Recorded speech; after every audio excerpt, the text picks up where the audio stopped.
Showbiz Shelley here in the hotel room of Gerard Butler. Hello. Hey, how are you? I'm doing good. So now can I call you Jerry, Gerard? Good. Jerry's good. We go Okay. from there. All right, I'll call you Jerry. So you have this movie coming out. What a spectacular film. Machine Gun Preacher comes out September 30th here in Chicago. I had the chance to see it. Such a powerful film. For those, who don't know anything about it, why don't you talk about your character and what it's about? Okay, so it's based on a true story. Right.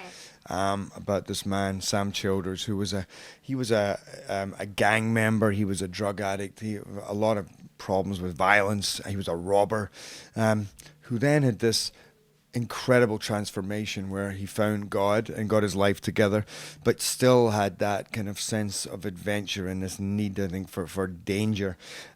Who then he basically found himself in Africa in the middle of the Civil War and witnessed some horrific atrocities that happened down there, and decided to build an orphanage and also to build a church back in Pennsylvania to raise money for this orphanage.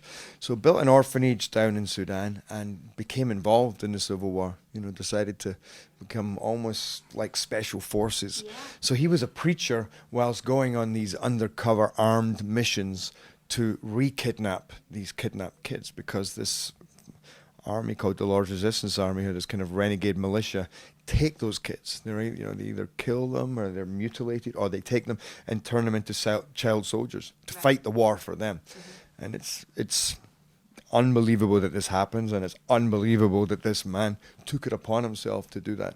Yeah, and like you said, based on a true story, you play a real guy. What kind of research did you have to do? I know you spent a little time with the family. What else did you do? Yeah, so spent time with Sam. Spent time with his family, went and visited him where he lived, watched him preach. And then I spent 24/7 with, 24/7, but a lot of time with at least 5 minutes a day, with his interviews in the background, because he's done a lot of interviews, because Sam loves to talk, as do I. And just listening to him and getting a sense of him. And then there's the creation that you have to make, which is not just Sam, but your version of Sam. And so I was studying other preachers even, and motorcycle gangs and stuff like that, to kind of get a wider picture of, because of course I hadn't seen him in his gang days. I mean, a lot of the stuff, he's not that anymore. So you have to kind of create all of that. In his book, and then other television interviews, and just, and then I'm sure there's a whole bunch of things I'm forgetting. What about, you have your accent. What was it like? Is it hard for you at this point to sort of do an American accent? It takes work. I mean, it's doable. Yeah. But it takes work. And that was another thing, by the way, because you normally do your regular American accent, but Sam don't talk like that. He got a much thicker accent, and it sounds like almost Southern, even though it's not. So you want to work at that to the level that you can do it and still feel natural and still recreate this very specific character, And so I did a lot of work on that. Like I say, listening to Sam, and then I did dialect sessions every day. My dialect coach is actually, his name is Gerry Butler. Is it really? His name is Gerry Butler. That's weird. Yeah, and then the funny thing, and then the other team in the movie, my not my stylist, but my how would you call it? Basically the person that helps you. Assistant. Okay. Yeah, no, for clothes, they help you on with your stuff every day. Make sure you have the right costumes. Okay. Costumer maybe, costume assistant. I don't know. Anyway, my makeup artist and hair person all had the last name of Parker. Right, so there was Team Parker, and they made up these T-shirts, Team Parker, and then there were Team Butler. We were all together, but two Gerry Butlers, and we filmed in Detroit, where Gerry Butler, the soul singer, comes from, and then there is also Gerry Butler, a porn star. Not sure where he comes from. You're kidding. So no. So you have all these weird sort of connections to this film. It seems like it was all meant to be. It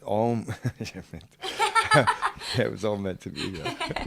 And what about too? In this film, you do so many harsh scenes. I mean, there's killing scenes and scenes where you do drugs. How do you sort of get in that mindset to do this? Yeah, I mean, this was a tough movie to take on and do, and But I think for any actor, it's exciting to take on that challenge. But you got to be ready to go to go dark, and yeah, I mean, this is a guy who had breakdowns, who went to the darkest places with drugs, serious family issues, and then had a massive breakdown, to the point of suicide.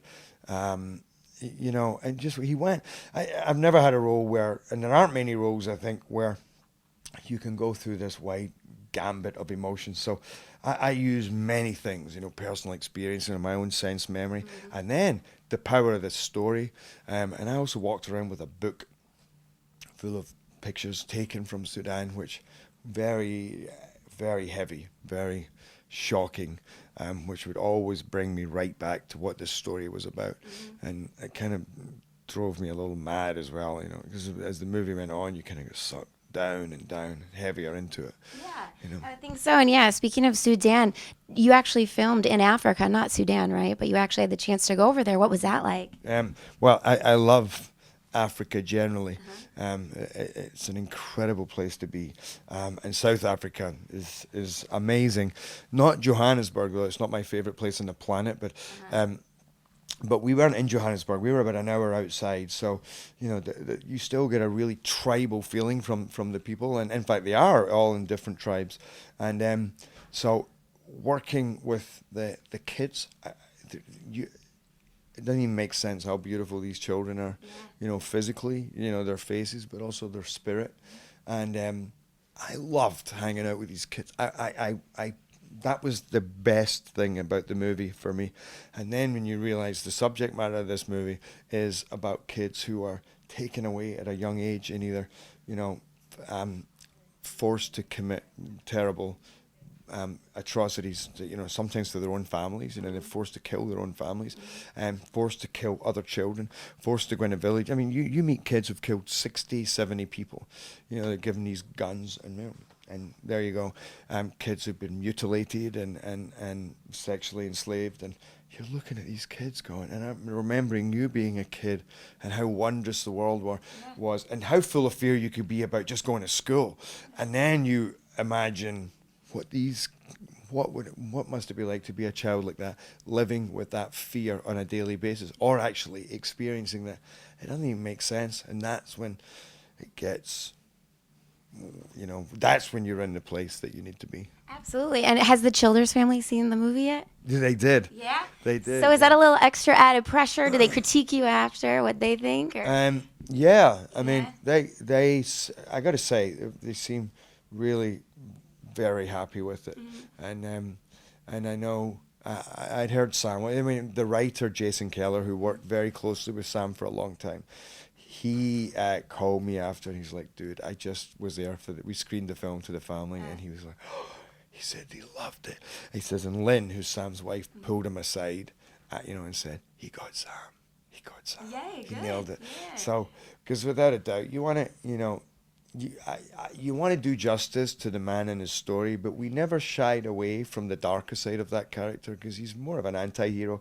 He's not the perfect man. He can be a mean son of a bitch, Yes. and he has a dark side, and he can be, I mean, in his own family, he was very neglectful in a lot of ways, and although these are all the things that helped him to do what he had to do, but we never shied away from showing the, a more kind of holistic view of what happened. And Jerry, I gotta say, you do so many different types of roles. This is just one type. You've done animated films, voices for characters in animated films, The Bounty Hunter. How do you pick these roles? How do you decide what you're gonna do? I kind of always like to try and move into new territory. There's only so many new territories you can move into, but just not to repeat myself very often.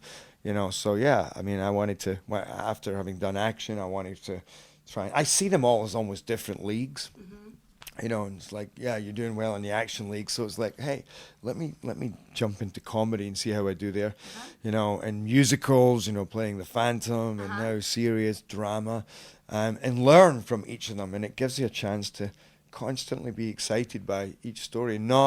You're not saying, okay, I've done this before, I'll just turn on this switch, that switch. It's like, I don't know how to do this. oh my God, how do I do this? Yeah. So what's the best, worst part of, because I would say you're an A-list actor now, what's the best and worst part about entering this world? I think the worst part would be probably paparazzi. Yeah. They really get in the way. They're a bit of a nightmare because and they happily get in the way. I saw pictures from you over the weekend at a friend's house or something. And I think it was my house. I mean, Was it your recently house? they've Yeah. been camped outside my house. So you think, because you kind of go, well, the second you leave your house, that's it. If they want to follow you, they follow you anyway. But then when they start taking photos of you in your house, you go, you know what? Can I even have to be careful of what you're doing in your own house? So that's a pain. But to be honest, I mustn't grumble because I love what I do. Right. But the thing that I love most is acting. I love telling stories, and getting into it. So, and that's what happens. The more successful you become, the more access you have to great material, great directors, other actors. Sure. Yeah. And real quick, I'm getting the wrap up, but I came across this picture of you with a Blackhawks hat on.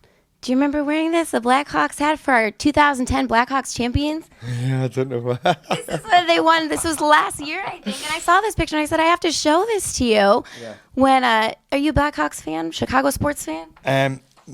Not to be honest. No, I think I've been given that by a friend of mine from Chicago as a present, and I really liked the hat. Yes. So Don't be embarrassed. I just thought I wanted to just clarify and see if you would. I'm like, I remember going, well, this is a cool hat. I think you were in this movie when you were wearing it, I think it said. So. I think I have a whole bunch of Chicago. I have Cubs hats, Bears hats. So I should be a Chicago everything fan because all my favorite baseball hats are, Chicago hats. Oh, good. Glad to hear it. And you know what? I know you're Scottish, and I don't know how long you're going to be here for. But in case you didn't have a chance to try our deep dish pizza, I actually got you one. If you would like to take it with you. It's from Lou Malnati's. It's my favorite. Have you had it yet here? Actually, I have had deep dish. Yes? Long time ago. Okay. But yeah. Well, in case you didn't, I don't know how long you're in town for, but in case you don't, you pop it in an oven if you can find one, and then it's very good. Lou Malnati's. Let's go. We'll share it. I would love to. Absolutely. For sure. So, Gerard, thank you so much for coming through Chicago. And again, Machine Gun Preacher in theaters September 30th. Looking forward to it. Thank you. That was nice. Thank you very much.